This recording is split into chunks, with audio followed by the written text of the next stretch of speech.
Hey there yarn artists, I'm Chanel, your crochet companion at Crochet Republic, and today we will make the muzzle for Peter the Panda. You will need chunky yarn in white, a 3.5mm crochet hook, a pair of scissors, a stitch marker, a row counter, polyester stuffing, and a tapestry needle. For round 1 we are going to start with the white yarn and we are going to put a slip knot on our hook. Thereafter we'll be chaining 5 stitches. It's 1, 2, 3, 4 and 5. In the second chain from the hook we're going to make an increase by making 2 double crochets in the same stitch. That's 1 and 2. In the next stitch we're going to make a double crochet. In the next stitch another double crochet. In the last stitch we're going to make 4 double crochets in the same stitch, and that will help us to turn our chain around. See, that's number 2. What used to be the bottom of the chain, that's number 3, is becoming the top of the chain. That's number 4. Now working into stitches we've worked in before. Next stitch gets a double crochet, next stitch also gets a double crochet, and the last stitch, which is also the first stitch you worked into, gets 2 double crochets to make an increase. You're then going to put a stitch marker into your last stitch, and that brings us to the end of round 1. For round 2, we're going to start by making an increase in stitch 1. That's 2 double crochets in the same stitch. That first stitch can be a bit tricky to get into, just be patient with it. It's 1 and 2. In the next stitch you'll make another increase. It's 1 double crochet, 2 double crochets. In the next stitch make a double crochet, in the next stitch make a double crochet. In the next 4 stitches you'll make an increase in each stitch. This is increase 1, and move to the next stitch, put in 2 double crochets, which creates increase 2, move to the next stitch, put in 2 double crochets, makes increase 3, move to the next stitch, 2 double crochets gives us increase 4. In the next stitch you're going to make 1 double crochet, in the next stitch 1 double crochet, in the next stitch an increase, 2 double crochets in the same stitch, remove a stitch marker, make a final increase in this last stitch, then replace the stitch marker into the very last stitch, and that will bring us to the end of round 2. For round 3 we're going to make 20 double crochet, 1 in each stitch. It's 1, 2, 3, 4, 5, 6, 7, 8, 9, 10, 11, 12,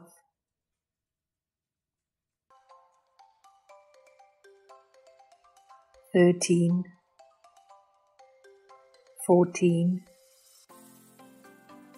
15, 16, 17, 18, 19, remove a stitch marker and make stitch 20 in that final position.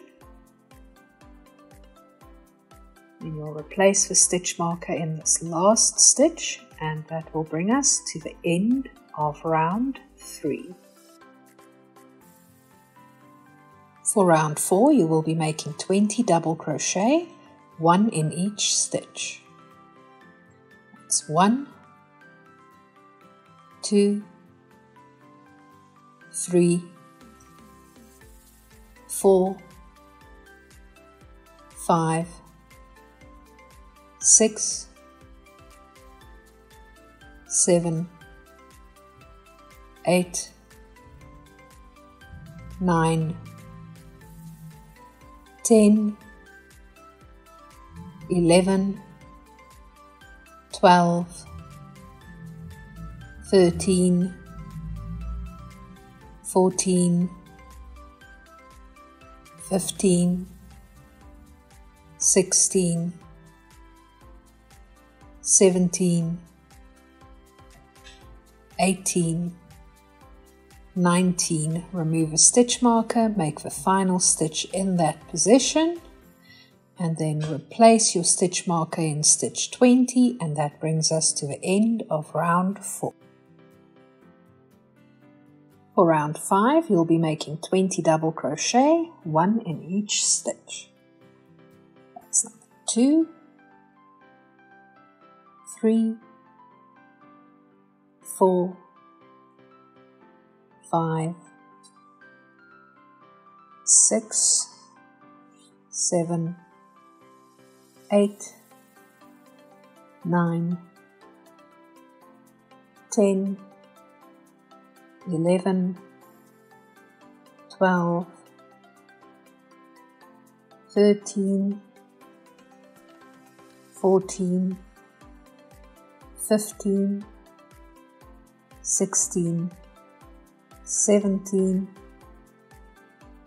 18, 19, remove the stitch marker, make your final stitch in that position, and then replace the stitch marker in the last stitch.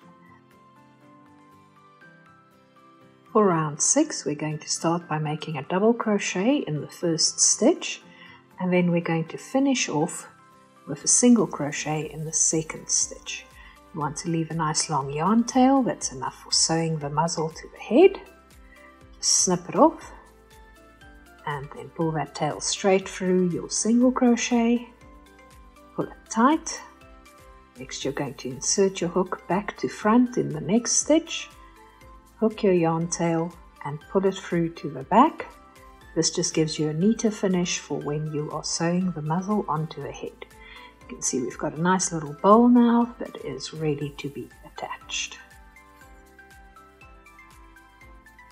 Our next task is to pin our muzzle into place. We'll need the muzzle we've just crocheted. You're going to need stuffing to put in it. You're just going to stuff it lightly, not too stiff at first. I just use my thumbs to push some stuffing into the muzzle. If you put too much, it will be difficult to pin and keep it pin. So rather understuff it at the moment. You can always add stuffing later. Then we're going to place it between and below the eyes, but over the purple patches that are around the eyes, just like this.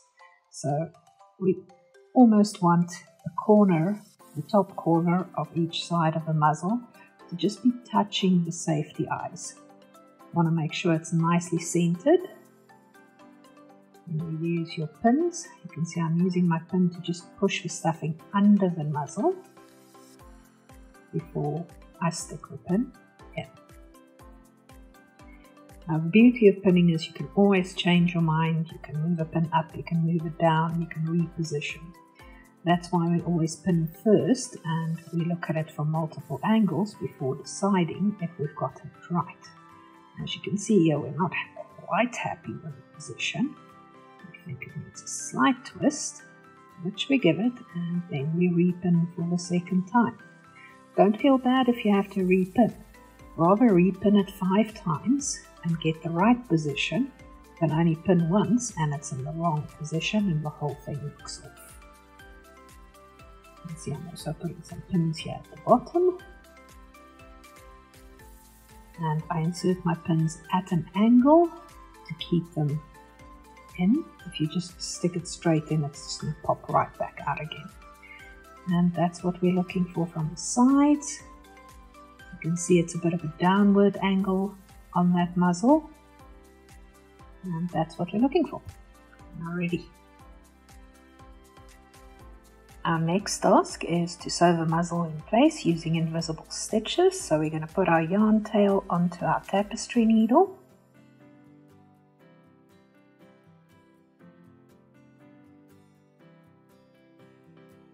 And then we're going to start working where the yarn tail attaches to the muzzle. Now remember, with invisible stitches, the trick is to make the stitch under the item you're sewing on, not next to it. Just like we did with the eye patches, you now want to make each stitch through the muzzle and under the muzzle. And you want to pull tight after each stitch. I know you can't see very well at this point, it's a bit of an awkward angle. It will become easier to see what I'm doing as we progress. But I'm basically sewing that part of the muzzle that is right by the neck. And I'm working into each of the outer edge stitches of the muzzle. It's also handy to have a small set of pliers nearby in case your needle gets stuck, which it often does with these tricky parts. And the pliers just make it so much easier to pull the needle through. You can see we've now sewn along the bottom edge there. As you can see, I go through the muzzle there. And then I go into the head and through the stitches of the head, but my needle still comes out underneath the muzzle. Into the head, out again. Remove the pins as you get to them and they're in your way. Now we want the muzzle to actually fall over the eye patches, so when you sew, you are going to sew through the eye patches, not just through the head. With a color change, it's more likely for your stitches to be seen, so in this area you need to be particularly careful that your needle always enters and exits under the muzzle and never next to it. It's the only way to ensure a nice, neat finish. I often enter into the same hole that I exited from with my needle.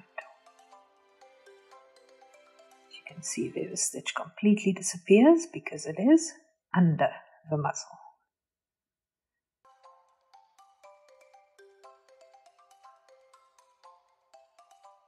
I'm just going to keep doing this all the way around, working in small, neat stitches that we pull tight each time.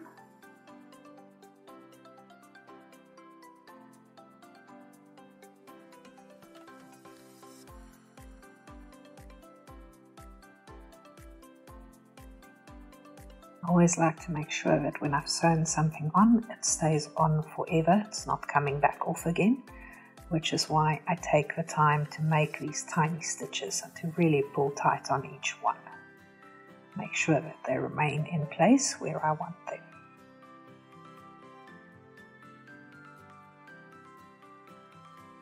Is a little bit trickier when you get to an eye patch because you're working through 2 layers instead of 1, so it can be a bit harder with a blunt tapestry needle to stick it through.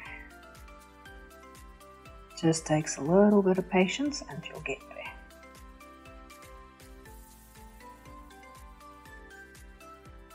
Getting close to the end now. We're not going to sew all the way immediately. Going to sew until we get close to the end, but we're going to leave a small opening.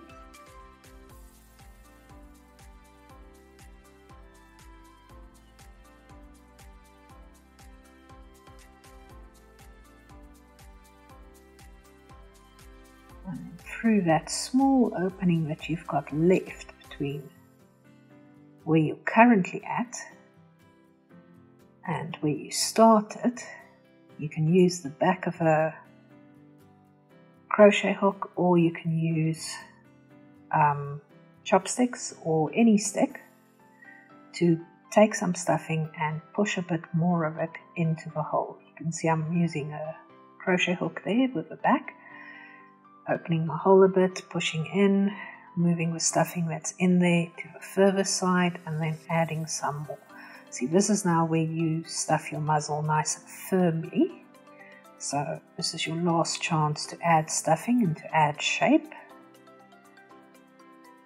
You want to get it firm, but you don't want to overstuff. So just keep adding until it feels right. And remember, it's easier this way when you're using smaller pieces of stuffing. The bigger the piece of stuffing, the harder it will be to push it through a small little hole. It does take a little bit of practice, but once you get the hang of it, it's actually quite easy.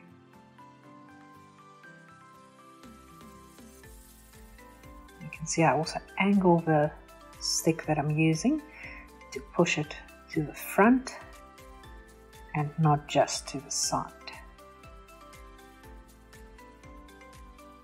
There we go, and now that we're happy with the amount of stuffing, we're just going to sew up that last little bit that we were stuffing through.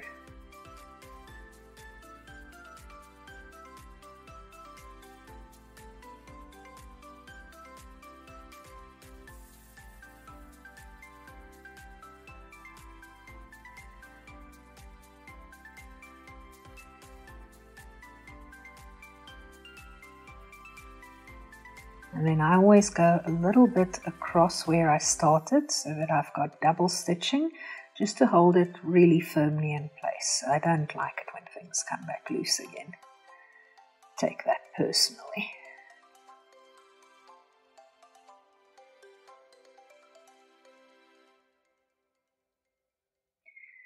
Now that I'm happy with the sewing, I'm going to guide my yarn tail to the same position where this first yarn tail from the body is hanging out. That does mean making a couple of stitches to just hide it inside and pull it through. So I'm entering and exiting through the same hole each time.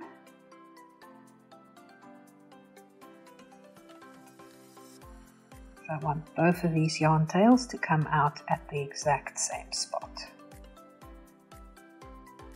And this is one of the tricks that keeps your sewed on pieces secure. You want to try and always get two yarn tails coming out of the same spot, doesn't matter which parts they're attached to. And then you want to knot them together like this, nice and firm. You take your scissor and you're just going to snip it off short. You're going to take your crochet hook, flip it over to the back, and you're just going to push that knot into the body, which means you won't be aware of a knot or the yarn ends, but they're knotted together so things are less likely to come loose. And that's what our finished muzzle should look like.